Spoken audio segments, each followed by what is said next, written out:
Hello, my name's Emily Potosny. I'm the Sustainability Engagement Manager in the Office of Sustainability at Pitt. My pronouns are she, her, and today I'm going to be giving you an introduction to the what, why, and how of Pitt's greenhouse gas inventory. And this is from a presentation that was prepared by Isabella Chico, who is a PhD candidate who works on the inventories at Pitt. So, briefly going over our agenda for the day, we are going to begin with discussing what a greenhouse gas inventory actually is, why they are important, how they're done, and then finally talk about our most recent inventories results at Pitt and how we use them. So, to get started, when we're talking about what a greenhouse gas inventory is, we first want to answer the question of what greenhouse gases are and where they come from. And so this might be a review for a lot of folks, but it's helpful to just lay this out as some baseline that we can all refer back to. So greenhouse gases are gases that trap heat in Earth's atmosphere by absorbing the wavelength of radiation or heat that the sun emits, like a greenhouse. So the sun emits that solar radiation or energy. Most of it's absorbed by the Earth's surface and warms it. Some is reflected off of the Earth's surface and escapes back into space. And some of that's reflected off of Earth's surface and gets trapped in the atmosphere by greenhouse gases through the greenhouse effect. So these gases are a necessary part of the atmosphere and help Earth maintain its life-sustaining temperature of about 60 degrees Fahrenheit on average. And without that atmosphere and the greenhouse gases that are a part of it, that would be 0 Fahrenheit as an average temperature. So greenhouse gases are a natural and necessary part of our environment. However, when more greenhouse gases are released into the atmosphere, they trap more heat and cause Earth's temperature to rise. So this more greenhouse gas ends up in the atmosphere through things like fossil fuel combustion, and we'll talk about that more on the next slide. But as Earth's temperature rises, that's when things start happening that we don't really want to have happen, like sea level rise, increased frequency and intensity of natural disasters, things that really wouldn't be good for the environment and its inhabitants. So, going back to what are greenhouse gases, there are actually 7 of them listed out here. And the most commonly known of those, commonly talked about, is carbon dioxide, CO2. So these are all greenhouse gases because they all absorb solar radiation. And we'll come back to talking about this later when we talk about global warming potential in our inventory. But these are all different greenhouse gases that exist in our atmosphere. So when we talk about where they come from, greenhouse gases come from many different sources, as we can see in this graphic here. Things like agriculture and fertilizer, landfills, mining, forest fires. The thawing of permafrost is also beginning to rapidly release methane and carbon dioxide. So while all these sources release greenhouse gases into the atmosphere, the main source is human activity of burning fossil fuels. And so here we have those 7 greenhouse gases listed along with their major sources. And this is an important thing to talk about because when we look at the categories that we account for in our greenhouse gas inventory, it's very similar to this list. So we can look at this list and see things that we use on Pitt's campus, like fossil fuel combustion of vehicles or to heat buildings, fertilizer use, refrigerants. And these aren't something that we would normally think about when we think about emissions because it's not carbon dioxide. But we'll see later that it's actually really important to account for these different sources of different greenhouse gases in our inventory. So this is a graph from the EPA that shows us the total US emissions in 2021. And this is just to give you an idea of the magnitude of our emissions, which was 6,340 million metric tons of CO2 equivalent.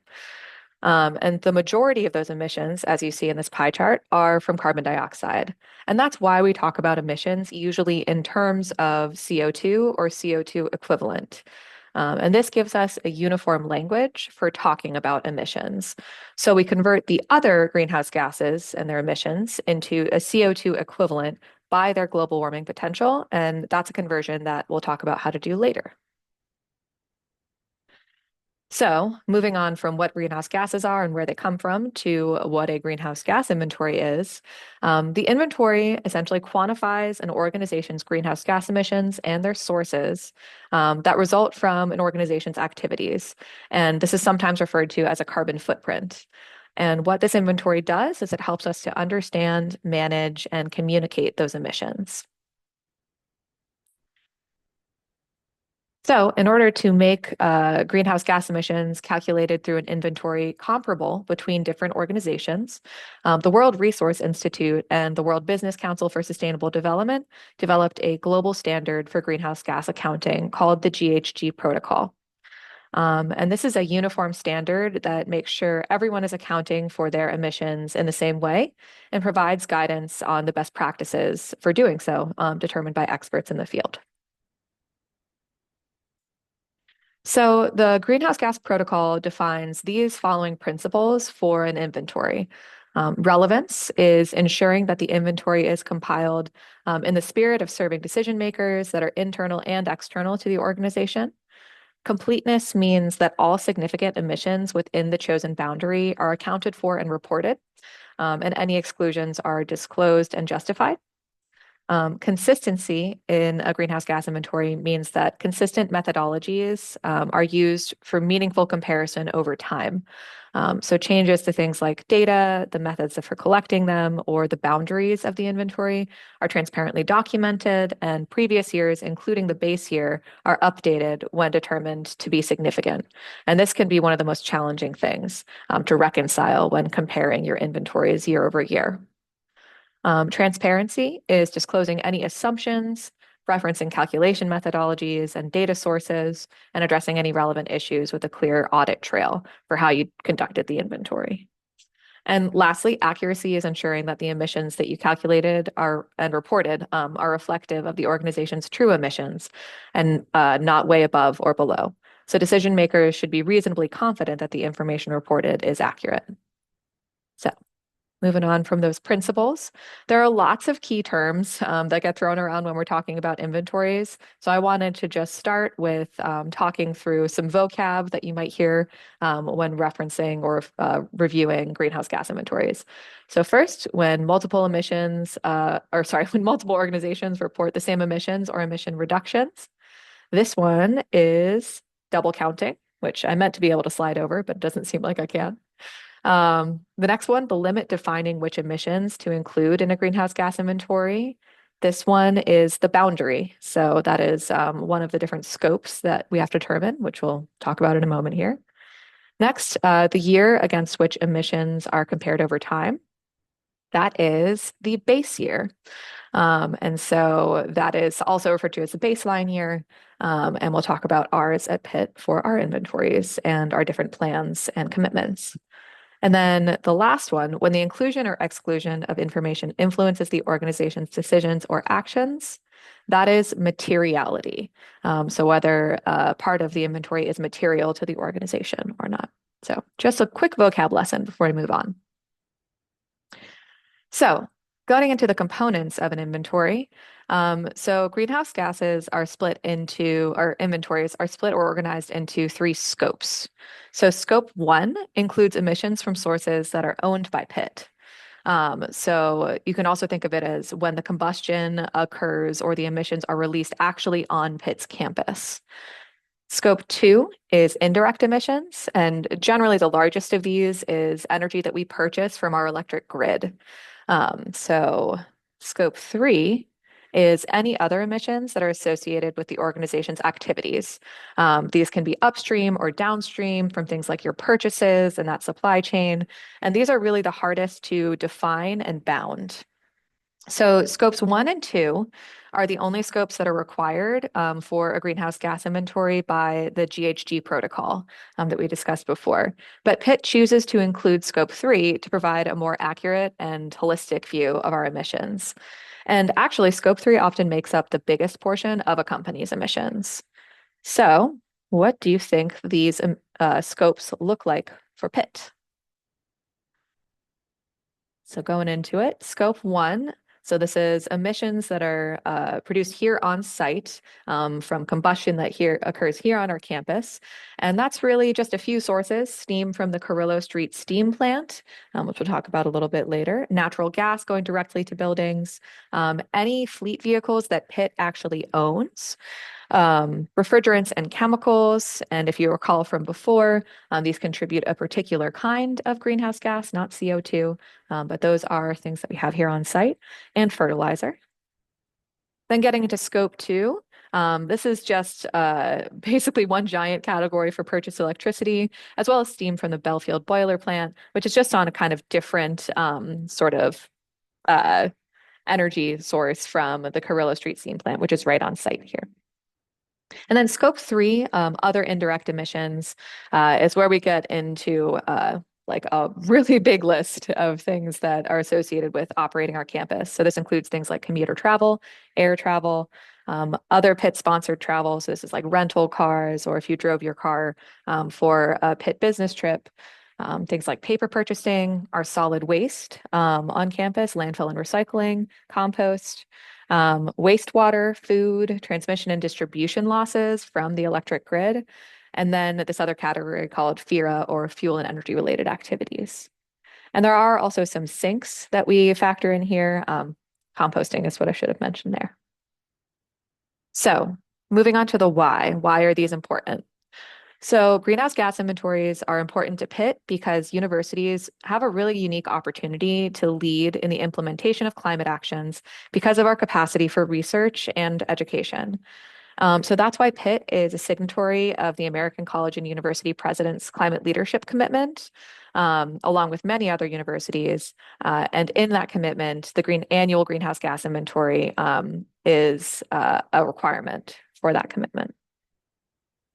The inventories also serve as evaluation guidelines for advisory groups like the Chancellor's Advisory Council on Sustainability and its Carbon Commitment Committee, and any future committees, groups, or individuals that are working to reduce Pitt's greenhouse gas emissions, including our major commitment to pursue carbon neutrality for the Pittsburgh campus by 2037. And that's outlined in our Climate Action Plan, which we'll talk about a little more later. So understanding the university's greenhouse gas emissions, the progress that we've made on that and the trends within it are necessary to inform and further develop our strategies to lower those future greenhouse gas emissions. They help us to identify reduction opportunities and track and monitor our progress. So getting into the how. The greenhouse gas inventory process can be broken down into 4 steps. First is setting the scope and planning the inventory, collecting the data and calculating the greenhouse gas emissions, and reporting our findings. Sorry, I skipped around a little bit. So the first step includes setting the boundaries and creating a plan to complete the inventory in line with greenhouse gas standards and best practice methodology from that protocol. In step 2, we identify what data we'll need, develop a collection method, collect that data, and then review and process it for calculations. And that brings us to the third step, where we calculate our emissions with the help of emissions factors. And finally, we report our findings in multiple ways, including our annual greenhouse gas inventory report. So going into step 1, to set the scope and boundaries of the inventory, we have to decide which scopes we want to include, the temporal boundaries, such as fiscal year versus calendar year. For Pitt, we use fiscal year. And then the special boundaries for us, that means we've limited our greenhouse gas inventory to just the Pittsburgh campus. However, I should note that Pitt Bradford just conducted their first few inventories for their regional campus. And so, yeah, those are separately bounded. The next step is to define the base year or baseline year. For Pitt, we use 2008 as our base year. And lastly, we have to ask ourselves what data we should be collecting with those principles of relevance, completeness, and accuracy in mind. So this scope picture is what came out of step 1 of planning the inventory.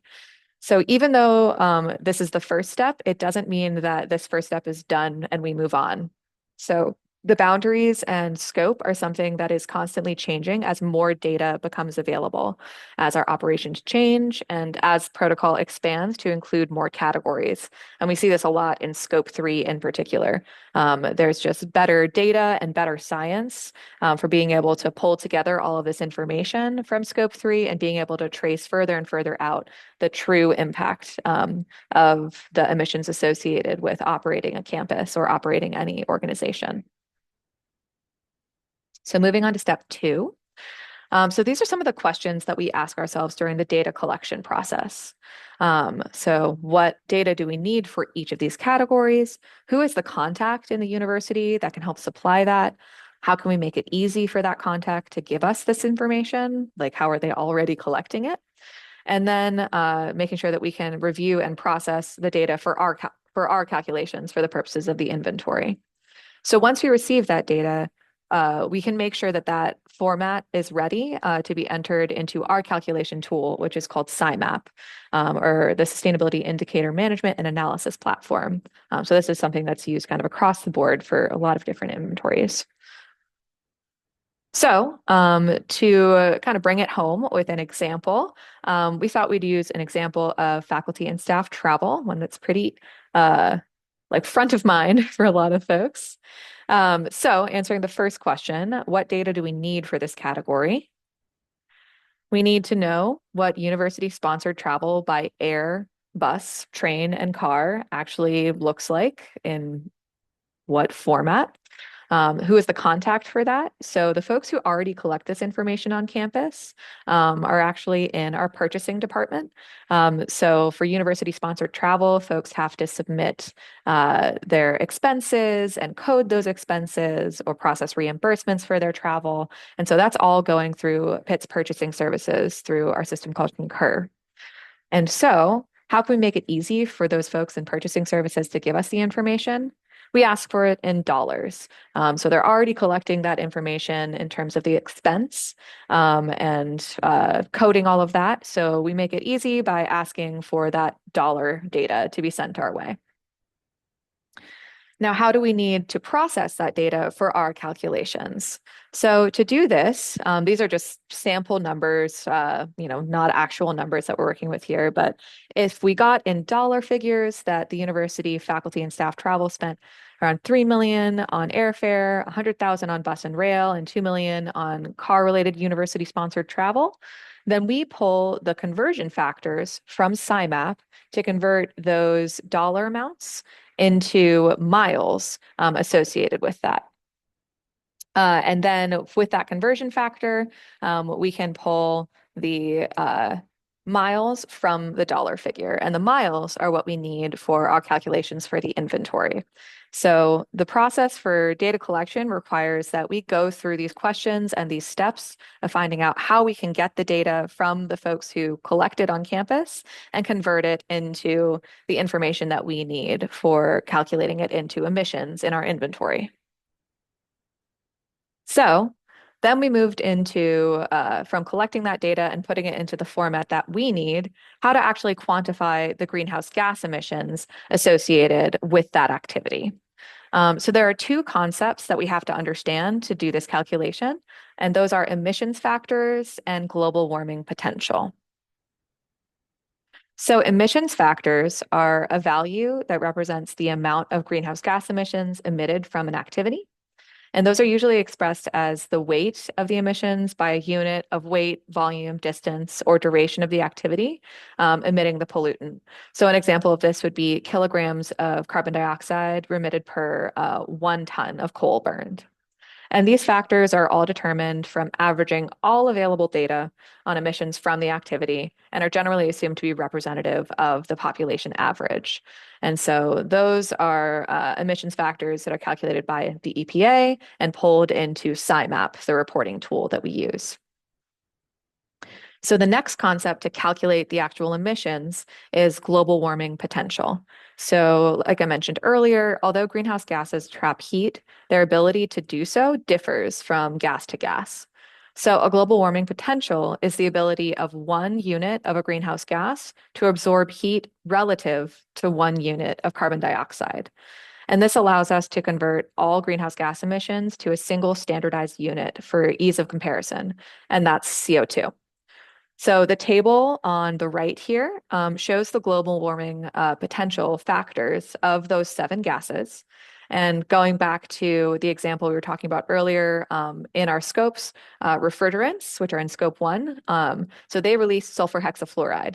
And so we can see why on this chart, sulfur hexafluoride is a really important part of our inventory, even though the amount of actual gas of that kind released each year is relatively small. But they are 23,500 times as potent as CO2. So it's really important to capture that in the inventory and get the conversion in there. So you can see how that conversion is in formula form on the bottom there. So now that we have everything that we need to perform the computations to calculate our emissions, we can practice them with an example. So I want to go back to our example of faculty and staff travel. So we want to answer the question of what are the greenhouse gas emissions associated with traveling by air, bus and rail, and passenger car for university-sponsored travel. So from SciMap, the emissions factor of flying is 0.162 kilograms of CO2 per mile. Taking bus rail is 0.125, and taking a passenger vehicle is 0.353. And from the table on the previous slide talking about global warming potential, we know that for CO2, which is the way that these emissions are reported for the emissions factor, that's one. We're comparing CO2 to CO2, so the global warming potential is just one. But if this was a different kind of greenhouse gas, it would have a different figure there to put it in terms of carbon dioxide equivalents. So remember, we collect all this data from our partner purchasing, and it's originally in dollars, and we convert it into miles. So here's our mile conversion that we had from that initial calculation conversion that we did. And so we're going to multiply those by the emissions factor and the global warming potential, which in this case is just one. And that will give us the greenhouse gas emissions in kilograms of carbon dioxide equivalent for each of these kinds of university-sponsored travel. And the total comes out to 532 metric tons of CO2e in this example. So moving on from there. That would be a lot of stuff to do for every single one of these data points from all of these different diverse sources. But luckily, we have this tool called SciMap, which is a greenhouse gas accounting software for universities that was developed by the University of New Hampshire. And it follows greenhouse gas protocol guidelines in all of its methodologies and calculations.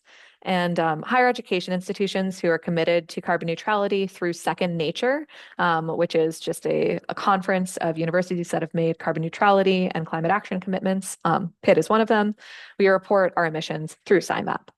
So SciMap also regularly updates their methodology to reflect current best practices, which is a really good thing. But that can mean that our emissions change and can be hard from a consistency perspective. So SciMap is really helpful for helping to map those changes onto previous years so that we're comparing apples to apples. And so we started using SciMap for our fiscal year 14 inventory and onwards, if you're looking at that data and want to refer back. And so prior to that, folks were crunching the numbers themselves, which is a admirable effort to take on. So finally, we report our findings, and we report our results internally and externally. We have an annual fiscal year report that we'll put out. The most recent one that we've completed is fiscal year 23. So we share those in our communications on our website, where you can also find our sustainability dashboard. And the sustainability dashboard has actually a much more interactive version of the greenhouse gas inventory, where you can break it down into the different parts and components that make up each scope, if you want to break it down even further. And then we also have SciMap public reporting and reporting through different conferences that we are a part of, like the Association for Advancing Sustainability in Higher Education, or ASHE, the Second Nature Climate Conference, and other groups like that. And here is our most recent greenhouse gas inventory for Pitt from fiscal year 23. So we use this information from the inventory to inform all kinds of decision making about how we can reach our sustainability and climate action commitments. And as a reminder, you can look at these annual greenhouse gas inventories on our website, dive into the details of each scope, and see what's contributing the most to our inventory. But for this afternoon, we're going to dive into just the beginning of each of those so you can get a sense of what's contributing to these different scopes. So what do we do with these results? How do we use them? So we use them, as I mentioned, to inform our decision making. And one of the biggest decisions that the university has made based off of these inventories is our Climate Action Plan, which is our plan of action to reach our commitment to be a carbon neutral campus, meaning we'll reach net zero emissions calculated from a baseline year of our greenhouse gas inventory by 2037. And the Climate Action's Plan's pathway to neutrality uses fiscal year 19 and that greenhouse gas inventory as a baseline year. And it sets four overarching strategies to meet those goals. The first of those is cleaning up our energy supply, reducing our energy demand, creating less carbon intensive means of transportation, and finally, campus behavior changes and offsets to lead the way to climate neutral. And we put these results and these plans in context. So we're always looking at our number of students and staff and faculty on campus and at the square footage of buildings we own. And we expect that, as it has for the last decade, that will continue to grow. And likely so will the square footage of the buildings that we own. So we have to take this growth into account and create strategies and plans that will reduce emissions at the same time through reduced energy demand, cleaning up our energy supply, and low carbon connections as outlined in the Climate Action Plan. So these inventories allow us to compare apples to apples between years and analyze the different trends that we're seeing. So for instance, between fiscal year 19, which you see here in terms of the contributions of different kinds of emissions and different scopes to the whole inventory. So this was our last what we consider pre-pandemic year, and the first year after the creation of Pitt's sustainability plan in 2018. And this is fiscal year 23. So looking at the differences between what is contributing the most to our overall emissions, to our overall inventory, some of the changes that you might notice are that the percentage of our overall emissions coming from transportation between 19 and 23 is pretty reduced. So it goes from being 38.6% to 22.8% of our total emissions. So now we're going to dive into the specifics of that. So Pitt's campus greenhouse gas emissions totaled 210,319 metric tons of carbon dioxide equivalent in fiscal year 23. And that's a 2% decrease from fiscal year 19, which we consider, again, the last pre-pandemic influenced greenhouse gas inventory, and our baseline year for the Climate Action Plan, and a 22% increase from 22. So the largest source of emissions in this inventory was, there's our overall, was actually scope 2, which totaled 88,850 metric tons of CO2e. And if you recall, scope 2 is largely purchased electricity from the grid to power our buildings on campus. Next up is scope 3, which totaled 77,481 metric tons of CO2e. And finally, scope 1 came in at 43,979 metric tons of CO2e. So based on the previous apples to apples comparison of fiscal year 19 and 23, what do you think were the largest sources of this increase and the change from 22 to 23? So just keep that in mind as we're talking about each of these scopes. So diving into scope 1 a little bit more and looking into our trends for fiscal year 23, the pie chart that you see on the right shows the percentage of scope 1 that each breakdown category contributes to. And the biggest by far is stationary sources here on campus for scope 1, which again is just the emissions that are produced right here on campus from combustion or direct energy use, refrigerants and chemicals, things like that, and the fleet that we own. So the largest of those is our steam production plant, which is the Carrillo Street Steam Plant. Looks like that. And then other stationary sources includes things like natural gas used on campus for heating, air or water, and for lab purposes. And emissions reduction in this area comes from our major renovations and efficiency projects around campus. So scope two, our largest category, or 42% of our overall emissions. So this includes purchased electricity, and that's the single largest contributor to emissions on campus. Purchased steam from the Belfield boiler plant is also in here. And renewable energy credits, or RECs, that we purchase are also included in this category because they're subtracted from the emissions of electricity that we purchase. So, our first strategy to reduce emissions in scope two comes from reducing our energy demand, and that means building efficiency upgrades. So, the standard that we use for measuring the efficiency of our buildings is LEED, or Leadership in Energy and Environmental Design. And Pitt is renovating buildings to use energy more efficiently through updating the building envelope, updating HVAC and lighting systems, and more. And now every new building and renovation on campus is pursuing LEED certification or better. And we now have over 1.3 million square feet of LEED certified space on campus and just certified our first platinum project, which was the renovation of Salk Pavilion in 2024 or 2023, I suppose. So the other way that we're reducing scope two emissions and purchased electricity, which makes up the largest portion, is through cleaning up our energy supply.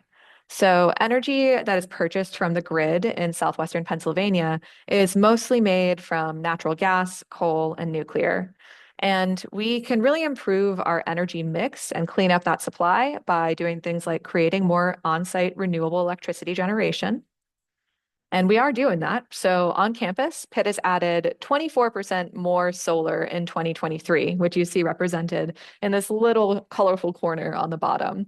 That's all of the kilowatts associated with our existing solar arrays that were not only on this campus, but also up at Bradford. And now you'll see in 2024, we added quite a lot more solar capacity here on campus to Posvar Hall, the David Lawrence Hall, Reskin, and the Peterson Sports Complex. In 2025, we have a whole lot more solar capacity planned for our new construction, which includes the Rec and Wellness Center, Fifth and Halkett, Hillman Library, Scaife Hall, the Bioforge, and the Center for Biotechnology and Bioengineering.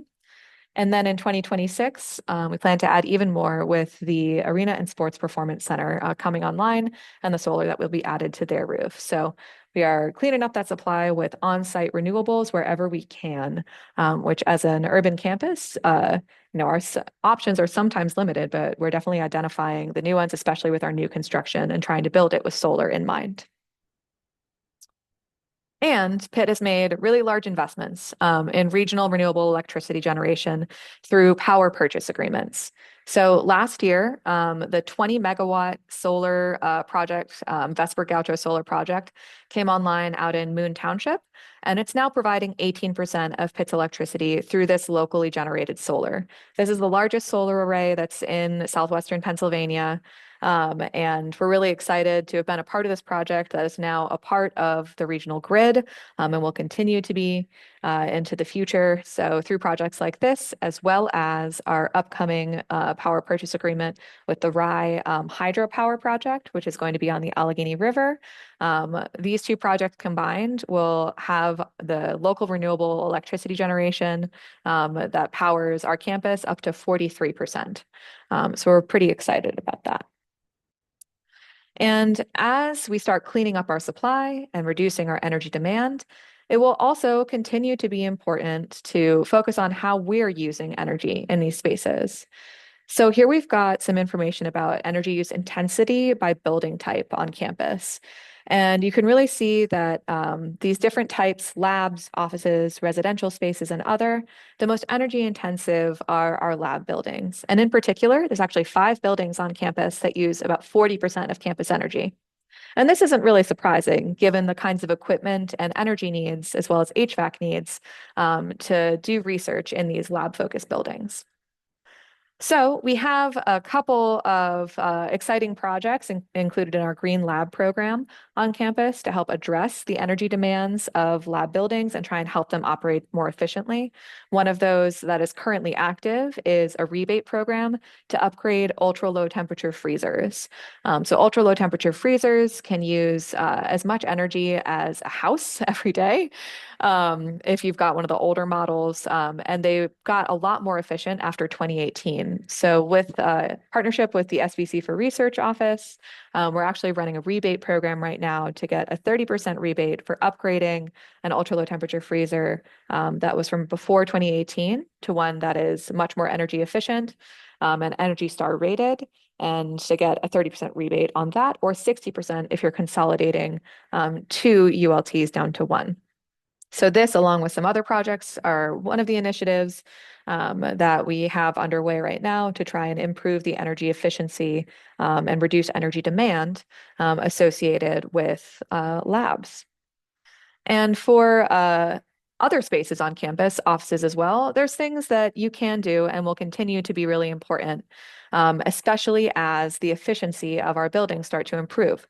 So this graph that you see on the right here, it's breaking down the different energy use of different sectors in the US. And when you look at commercial building stock, and how their energy use breaks down, about 30 or about a third of energy use in commercial buildings is consumed by plug-in process loads. So this means and items that you actually plug into your wall, plug into an outlet, things like our desktop monitors, our laptops, equipment that you might have plugged in your kitchenette, refrigerators, things like that. So as buildings become more efficient, these plug-in process loads actually end up taking up more of the overall percentage of energy use in a space. So how we as building occupants actually use that energy will become more important the more efficient our buildings are. And so there's a couple of best strategies that you can use to make sure that you are using energy efficiently through plug-in process loads. One of the first ones is to make sure you're sharing and optimizing your use of space. So a lot of different offices are now doing flex work where a couple days a week you might be working from home, a couple of days you might be in. So we encourage folks to look at their actual space that they're using and try and share that between the different flex work times and schedules where you can. Next is to consider consolidating energy-intensive equipment like printers, refrigerators, and shredders, and just use one shared device between multiple office occupants. We also encourage folks to regularly audit their devices that are plugged in to identify underutilized resources, underused devices that are in their space. Oftentimes, especially in these kind of flex work times where folks are floating in and out of the office, there might be a printer that's been sitting there for a couple years that hasn't been used but is still plugged in. So we encourage you to look at least annually for opportunities to consolidate and minimize those number of devices that are plugged in and underused. And then finally, we encourage folks to create a seasonal or weekend or weekend shutdown and unplug protocol, whether that means consolidating devices onto power strips or creating a protocol for how you make sure everything is turned off and or unplugged before you head out for a long break or the weekend. So moving on to scope 3. So as a reminder, this is our second biggest contributor to our overall inventory at Pitt, so 37% of total emissions. The trends that we're seeing in here for fiscal year 23 is definitely an increase in directly financed air travel that was kind of returning to standards that we'd seen pre-pandemic for fiscal year 23. However, some of the other trends that we're seeing are in commuting emissions still being well below what they were pre-pandemic. So we can see, looking at commuting, that the majority of the emissions from commuting come from faculty and staff, not students, despite the majority of Pitt's population being students, about 67%. And that's due to the different modes of transportation for students versus faculty and staff. Students tend to walk, would take a bike, especially pogo bikes we're seeing used a lot by students on campus, and taking the Pitt shuttles or Pitt bus or PRT buses. So looking a little bit further into commuting with faculty and staff, we are seeing some really big changes from pre-pandemic, that big spike in 21 and 22 with telecommuting, and now a bit of a return to form, but holding steady for fiscal year 23 on folks that are driving alone.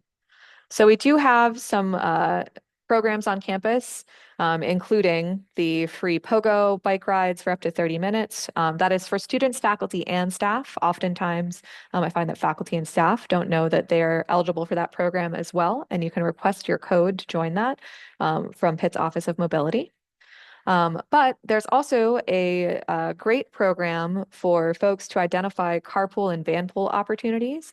If you're coming in from further out from the center part of the city and you don't have good bus access, this commute info system is a really great tool to enter your commute into the system and see what options are available. So it will show you other carpoolers that have entered their information into the system that you can then reach out to and ask if they would like to join a carpool with you if you have a car and a place to park on campus, or for you to join as a rider. It will also show you things like the transit and bike routes that are available. But I find that this is a really useful tool. And the more folks that submit their commutes to be a part of this system, the better it will function. So we definitely want to encourage folks to at least download the app, check out the program and type in their commute, see what shows up. Entering your information does not obligate you to participate in a carpool. So feel free to do so freely.